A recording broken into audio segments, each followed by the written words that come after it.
পেশাদার সঙ্গীতে 25 বছর পূর্তির মুহূর্তে সঙ্গীত শিল্পী তাহসান খান ঘোষণা করলেন এটি তার শেষ ট্যুর। নতুন গান, কনসার্ট সবকিছু থেকেই সরে দাঁড়ানোর সিদ্ধান্ত নিয়েছেন তিনি। গত 21 সেপ্টেম্বর সন্ধ্যায় মেলবোর্নের মঞ্চে ভক্তদের সামনে এই ঘোষণা দিয়ে যেন আবেগে ভাসিয়ে দিলেন সবাইকে। আজ এক জাতীয় দৈনিকে তার ইন্টারভিউ প্রকাশ হয়।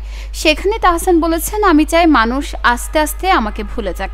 কিন্তু কেন এমন কথা বলেছেন জনপ্রিয় এই সঙ্গীত শিল্পী, যার গান শোনার জন্য ভক্তরা পাগল হয়ে ওঠে, সেই তিনিই চাইছেন মানুষ যেন তাকে ভুলে যায়।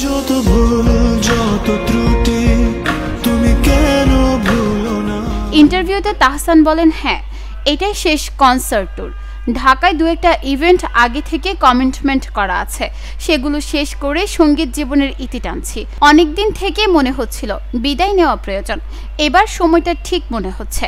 তাহসান জানান, মঞ্চে গান গাওয়ার আনন্দই সবথেকে মূল্যবান স্মৃতি, কিন্তু জীবনের নতুন অধ্যায় এবং মেয়ের বড় হয়ে ওঠা তাকে ভাবতে বাধ্য করেছে।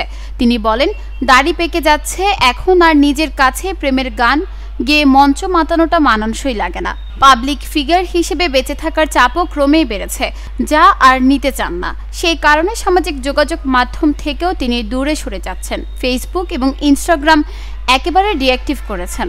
তিনি চান মানুষ তাকে আস্তে আস্তে ভুলে যান।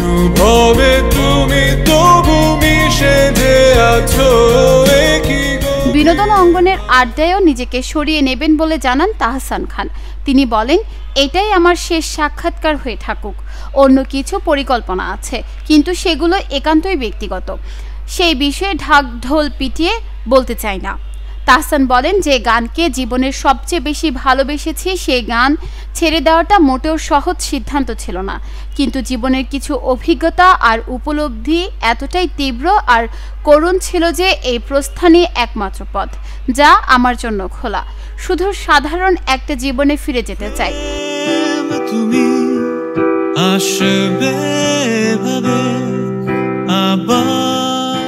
অনলাইন বা অন্য কোনো মাধ্যমে আর নতুন গান শোনা যাবে কিনা জানতে চাইলে তিনি বলেন, 3টি গান বানানো আছে, কিন্তু আর রিলিজ করব না। পোর্সেলিনা তাহসানস প্লেলিস্ট প্রকল্পের শেষ গানটা হয়তো শুধু প্রকাশিত হবে, তারপর শেষ। এরপর আর কোনো নতুন গান প্রকাশ করব না। প্রসঙ্গত, ব্ল্যাক ব্যান্ডের মাধ্যমে সঙ্গীতে পথ চলা শুরু করেন তাহসান খান। ব্যান্ডের হয়ে গিয়েছেন বেশ কিছু জনপ্রিয় গান। এরপর 2004 সালে কিছু কথা নামক সোলো অ্যালবাম দিয়ে শ্রোতাদের হৃদয় জয় করে নেন। পরে একক শিল্পী হিসেবে এবং তাহসান অ্যান্ড দ্য সুফিজ ব্যান্ডের সঙ্গে কাজ করেছেন।